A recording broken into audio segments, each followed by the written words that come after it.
जय श्री राम सभी को। कैसे हो आप लोग? आ, ये मैं आज 23 अप्रैल का डेटा रिकॉर्ड कर रहा हूँ। आज तो निफ्टी, जैसे कि मैंने बताया था आप लोग को, मेरे पिछले वीडियोस आप लोग देखते होंगे। तो मैं कैसे बोला था कि अभी तो मार्केट बढ़ेगा काफ़ी दिनों तक। तो देखो लगातार बढ़ ही रहा है। 22,000, लगभग 21,800 के लेवल पे आ गया था 7 अप्रैल को, इसी महीने। और अभी तीसरा हफ्ता चल रहा है और 24,300 पे आ गया है। 161 बढ़ा है और 0.67%, है ना, लगभग निफ्टी 50 आज के दिन। वो एक वीक का बात करो, देखो 900 पॉइंट बढ़ा है, मतलब लगभग 4%। अब आप देखोगे 17 अप्रैल को कितने, 23,300 पे थे हम। एग्जैक्ट 1,000 पॉइंट बढ़ा है पूरा। काफ़ी अच्छी रिकवरी हुई है, काफ़ी अच्छा सही गया है। लेकिन मैं अभी भी कहूँगा कि आ, थोड़ा अपने इमोशंस को काबू में रखिए। ऐसा नहीं है कि एकदम ही बुल मार्केट वापस आ गया है। अभी हमें कुछ दिन और, कुछ हफ्ते और एनालाइज करना पड़ेगा। अभी हो सकता है रिवर्सल आए, यहाँ से भी रिवर्सल आ सकता है। कल फ्राइडे है, देखो कल भी रिवर्सल आ सकता है। कल नहीं आएगा तो फिर मंडे को आएगा। मतलब मेरे को ऐसा लगता है अभी थोड़ा रिवर्सल बचा है, थोड़ा और 400 500 1,000 पॉइंट गिरेगा, तब शायद वहाँ से जब बने प्रॉपर बनेगा बुल मार्केट, तो ये शायद 26,000 27,000 पार करेगा। ठीक है, लेकिन अभी मेरे हिसाब से एक रिवर्सल ड्यू है। तो आप लोग देखिए, आप लोग जो भी SIP कर रहे हैं वो करते रहिए। लमसम मैं अभी तो मत डालिएगा, मैं तो यही कहूँगा। ठीक है, चलिए निफ्टी 50 आज के दिन तो 0.67% बढ़ा। बाकी इंडेक्सेस भी देख लेते हैं।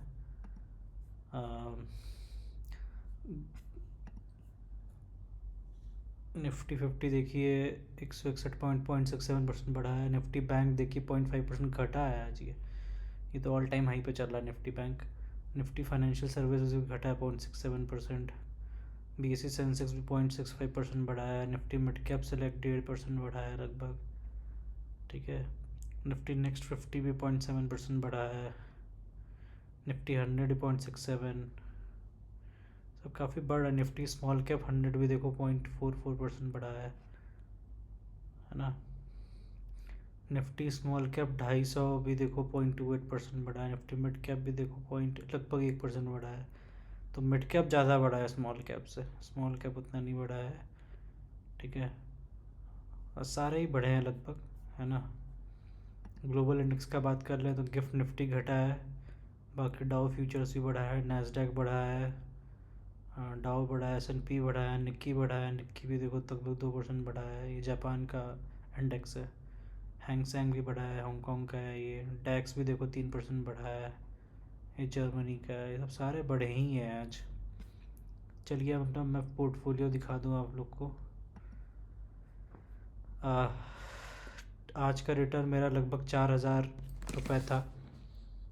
जैसा कि निफ्टी बढ़ा है वैसे ही मेरा पोर्टफोलियो भी 0.52% बढ़ा है। ठीक है, XIRR 17.17% पे चला गया है। टोटल रिटर्न 1,22,280 हो गए हैं, 18.5% टोटल रिटर्न।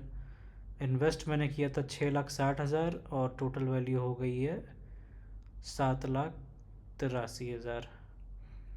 ठीक है, डे चेंजेस की थोड़ा आज बात कर ले तो देखिए सबसे ज़्यादा आज मोतीलाल मिड कैप बढ़ा है 1.5%। जैसे कि आप देखे थे मिड कैप इंडेक्स 1% बढ़ा है, तो मोतीलाल मिड कैप भी 1.5% बढ़ा है। ठीक है, ये काफ़ी डाउन चल भी रहा था, इसीलिए आज काफ़ी अच्छा भागा है ये। देखो अभी भी मेरा इन्वेस्टेड अमाउंट से मेरा कम ही चल रहा है। 24,500 मैंने लगाया है, अभी 23,100 चल रहा है। 1,300 का नुकसान में अभी भी है मेरा पोर्टफोलियो। फिर देखो क्वांट मिड कैप भी 0.83% बढ़ा है। मेरा एसेट ELSS भी देखो 0.7% बढ़ा है। कैनरा रुपये को ELSS भी 0.61% बढ़ा है। Parag Parikh 0.60%। Nippon India small cap 0.31%। Quant small cap 0.22%। Nifty micro cap देखो 0.03%, एकदम ना के बराबर बढ़ा है। मोतीलाल स्मॉल कैप माइनस में अभी है 0.03%। ठीक है,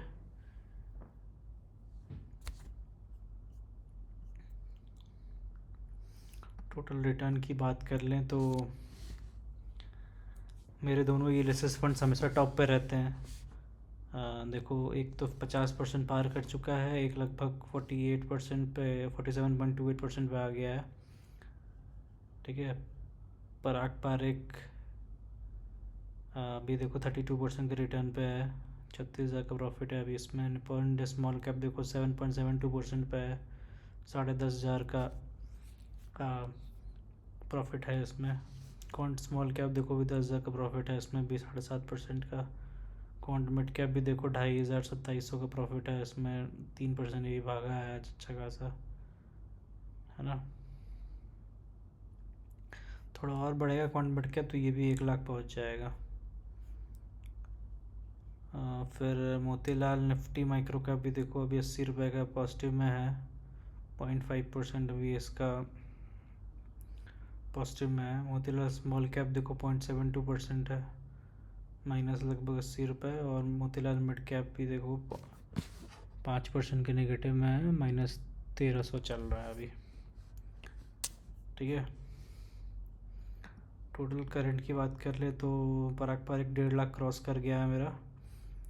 क्वांट स्मॉल कैप भी 1.5 लाख पहुँचने वाला है। निपॉन इंडिया स्मॉल कैप भी 1.45 है। मेरा एसेट इलेसिस भी 1,07,000 है। क्वांट मिड कैप भी 1 लाख पहुँचने वाला है। कैनरा रुपये को इलेसिस भी देखो 81,000 आ गया है। मोतीलाल मिड कैप अभी 23,000 पे है। मोतीलाल माइक्रो कैप 17,000 और मोतीलाल ऑसवाल स्मॉल कैप 11,000। ठीक है, यही टोटल पोर्टफोलियो एनालिसिस अगर आप देखोगे पिछले 1 मंथ का तो देखो काफ़ी उतार चढ़ा हुआ है। 92,000 रिटर्न से लेके देखो अभी टोटल 1,22 पहुँच गया है। पिछले 6 महीने का आप देखोगे तो देखो 1,44,000 से नहीं, अगर आप दिसंबर का देखो तो 1,61 भी पहुँचा था, 1,64 भी रिटर्न। तो यहाँ से करते करते देखो यहाँ 50,000 भी आ गया था बीच में, 45,000 भी देखो आ गया था। अभी वापस से चढ़ाई हो रही है, अच्छा खासा भी रिटर्न बन रहा है। ठीक है,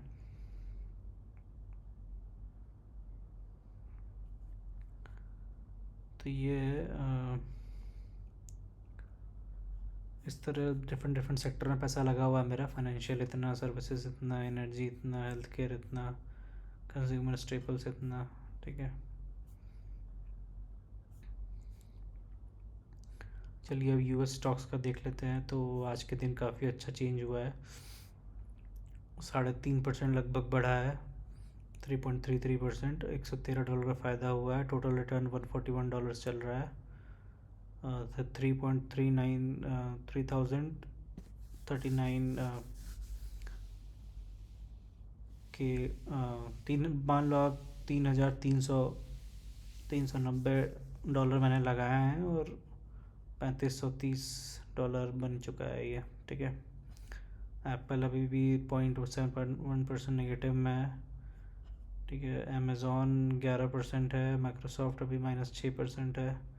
एनवीडिया 0.67% है। अल्फ़ाबेट अभी 1.25% नेगेटिव में है। ब्रॉडकॉम 18% पॉजिटिव में है। मेटा 8% पॉजिटिव में है। जेपी मॉर्गन अभी 16% पॉजिटिव में है। टेस्ला 15% पॉजिटिव में है। ताइवान अभी -13% नेगेटिव में है। और नेटफ्लिक्स अभी 28-29% पॉजिटिव में है। तो यूएस मार्केट भी काफ़ी अच्छा बढ़ा है आज के दिन, कोई अभी बैड न्यूज़ नहीं आ रही है, तो अच्छा बढ़ रहा है। अब मैं थोड़ा ज़ेरोधा का भी अपना दिखा दूँ, कॉइन का भी। तो देखो अभी कल आप तक देख रहे होगे तो 10,000-11,000 था। तो मैंने अभी बता रहा था मैं आपको, कुछ बेचा भी हूँ यहाँ से, क्योंकि अभी बहुत जल्दी में ही पोर्टफोलियो स्टार्ट किया है, तो कुछ बेचा हूँ मैं। अभी थोड़ा रिशफलिंग करूँगा थोड़ा। मैं अभी एक या मैक्सिमम 2 फंड रखना चाहता हूँ बस इसमें। मोस्ट प्रोबेबली दोनों इंडेक्स फंड रहेंगे, या एक इंडेक्स या कोई एक एक्टिव फंड ऐसे ही रहेगा, क्योंकि मेरा सारा एक्टिव फंड तो ग्रो में चल ही रहा है। तो मैं देखना चाह रहा हूँ थोड़ा इंडेक्स फंड भी रखूँ तो वो भी ट्रैक हो पाए। ठीक है, तो तो इसलिए मैंने कुछ बेचा भी है। आई थिंक पराग पारिक लिया हुआ था तो बेच दिया मैंने कल। तो अभी और मैं शायद ये भी बेचूंगा, मटका भी बेचूंगा। इसका देखता हूँ बेचता हूँ कि नहीं, और ये तो रहेगा। और भी इंडेक्स फंड देखता हूँ, ले सकता हूँ मैं। तो ये सब रहेंगे अभी। मतलब बहुत ही मिनिमलिस्टिक एक या दो फंड का ये मेरा पोर्टफोलियो रहेगा। तो आप लोग भी यही, ज़्यादा कुछ म्यूचुअल फंड रखने से कोई फ़ायदा नहीं है। स्टॉक नहीं है कि हमें अपना ही म्यूचुअल फंड का ही एक स्टॉक बास्केट बना देना है कि 10-10 15-15 म्यूचुअल फंड लेके रखे हुए हैं। तो वो तो इससे अच्छा फिर तो 15 स्टॉक ही ले लो, कोई अपने दिमाग लगा के कौन सा अच्छे हैं, बड़े बड़े ले लो। रिलायंस ले लो, टाटा TCS ले लो, HDFC बैंक ले लो। लेकिन लोग म्यूचुअल फंड्स का ही स्टॉक बना के चलते हैं कि 50 4 मिड कैप भर लिए, 4 स्मॉल कैप भर लिए, 5 लार्ज कैप भर लिए, 5 फ्लेक्सी कैप भर लिए। तो इसका कोई फ़ायदा नहीं है। अब आप देखोगे, अगर लार्ज कैप ले रहे हो तो अब कोई भी कंपनी हो यार, कोई भी कंपनी का लार्ज कैप हो भाई, वो तो लार्ज कैप में ही पैसा डाल रहा है ना। तो निफ्टी जैसे बढ़ेगा वैसे ही वो बढ़ेगा। ऐसा थोड़ी है कि कोई अलग जगह पैसा जा रहा है। स्मॉल कैप डाल ले रहे हो तो लिमिट होती है सेबी से कि 65% ही स्मॉल कैप। ऐसा नहीं है कि स्मॉल कैप फंड ले लिया है तो सारा पैसा स्मॉल कैप में जाता है।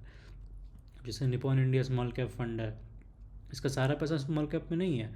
65% या 70% रूल है कि इतना ही स्मॉल कैप में रहेगा। बाकी 30% में 15% मिड कैप होता है, 15% लार्ज कैप होता है।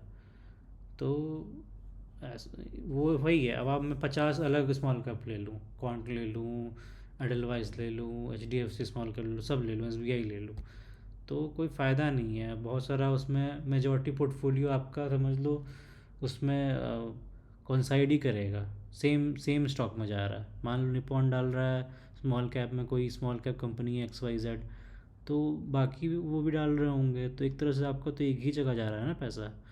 तो इसीलिए 50 फंड लेने का कोई फ़ायदा नहीं है। कोई भी एक डिसाइड कर लो आपको किस में डालना है। मिड कैप में डालना है, कोई भी एक डिसाइड कर लो। मोतीलाल लेना है, कौन का लेना है, HDFC का लेना है, कोई भी लेना है एक डिसाइड कर लो। स्मॉल कैप का एक डिसाइड कर लो। अगर आपको एग्रेसिव इतना नहीं होना है, आपको भाई सेफ इन्वेस्टर हो, ज़्यादा वोलेटिलिटी पसंद नहीं है, तो स्मॉल कैप लो ही मत। एकदम लार्ज कैप में पैसा रखो, ब्लू चिप में कंपनीज में डालो, है ना। तो यही सही तरीका है। मुझे नहीं पसंद है कि लोग 50-50 म्यूचुअल फंड लेकर रखे हों। बाकी आप सबकी मर्ज़ी है दोस्तों। ठीक है, तो ये मेरा पोर्टफोलियो था। ठीक है दोस्तों, मैं तो यही कहूँगा आप अपने सोच समझ से ही अपना डिसीजन लें। कोई किसी का पोर्टफोलियो कुछ कॉपी करने की ज़रूरत नहीं है, क्योंकि मेरा टाइम, मेरा सिचुएशन में, मैं किस तरह का इन्वेस्टर हूँ, एग्रेसिव हूँ, सेफ हूँ, जो भी हूँ, सब मेरे पे है ना। आप लोग कॉपी करके आप लोग कुछ सेम नहीं मिलेगा। अगर आप मेरा आज बिल्कुल पोर्टफोलियो कॉपी कर भी लोगे तो आपको सेम रिज़ल्ट नहीं मिलेगा, क्योंकि मैंने कब से लिया हुआ है, कितने कम NAV से लिया हुआ है, वो सब मेरा अपना है। तो वही चीज़ है। तो ये सब ध्यान दो दोस्तों, ठीक है। और वैसे भी मैं कोई सेबी रजिस्टर्ड इन्वेस्टर हूँ भी नहीं, तो मेरी कोई रिकमेंडेशंस नहीं है, ठीक है। आप अपने सोच समझ से आ, पैसा लगाएं, ठीक है। बाकी मैंने चलिए कोई बात नहीं, कुछ बताना था मुझे आप लोगों को, कुछ अपडेट था, लेकिन चलिए किसी और वीडियो में बताऊंगा मैं।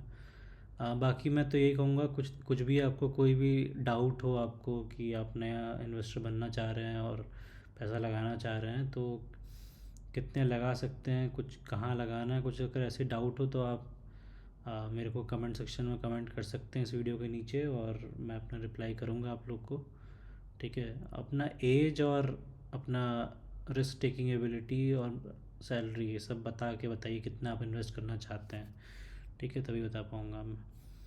तो चलिए दोस्तों, ठीक है, मिलते हैं नेक्स्ट वीडियो में। तब तक के लिए जय राम सभी को, बाय बाय।